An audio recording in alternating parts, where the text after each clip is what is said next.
स्वर्गीय मददगार। जैसे कि दूसरा इतिहास 20 उसके 3 और 4 आयत में लिखा है, तब यहोशापात डर गया और यहोवा की खोज में लग गया और पूरे यहूदा में उपवास का प्रचार करवाया।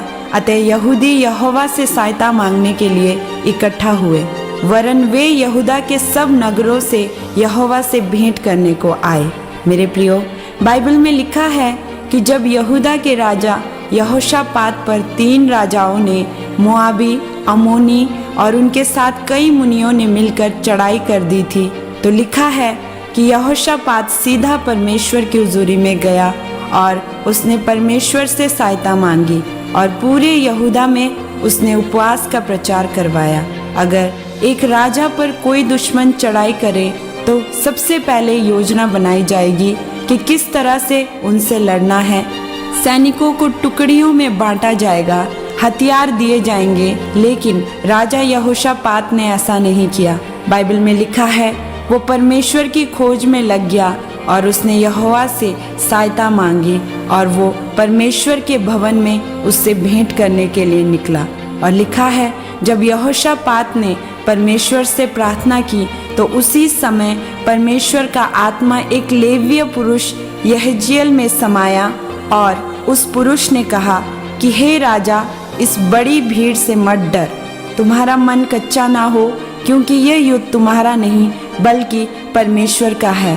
और हम देखते हैं कि यह अपने आप में एक अनोखा युद्ध हुआ, जिसमें आगे आगे भजनकार सारंगियां बजाते हुए परमेश्वर की महिमा करते हुए चले और उनके पीछे पीछे हथियार बंद सेना चल रही थी।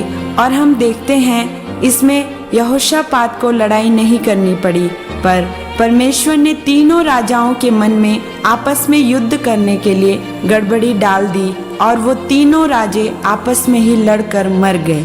इसलिए हम देखते हैं कि जब यहोशापात परमेश्वर के पास सहायता मांगने के लिए गया तो परमेश्वर ने उसकी प्रार्थना को सुना और उसको प्रार्थना का उत्तर दिया। परमेश्वर ने अपने दूत को लड़ाई लड़ने के लिए भेजा।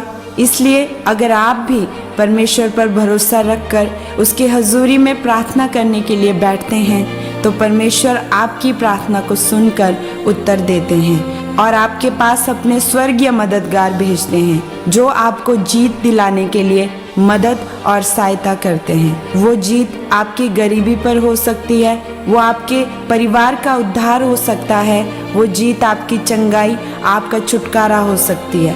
परमेश्वर आपको गवाही के साथ खड़ा करता है। यहोशापात राजा ने अपनी सोच से और दुनियावी तरीके से लड़ाई को नहीं लड़ा, पर उसने आत्मिक तरीके से उस लड़ाई को लड़ा। इसलिए परमेश्वर ने शत्रुओं को उसके हाथों में समर्पित कर दिया। इसलिए आप भी अगर अपने आप को परमेश्वर के हाथों में समर्पित कर देंगे और अगर आप वफादारी से उसके वचनों पर चलते हुए, उस पर भरोसा रखते हुए अपना जीवन व्यतीत करेंगे, तो परमेश्वर आपको दुखों से, बीमारी से, दुष्ट आत्माओं से आज़ाद करने के लिए अपने स्वर्गीय मददगारों को, अपने दूतों को आपके पास भेजेगा और आपको जीत दिलाएगा। आमीन।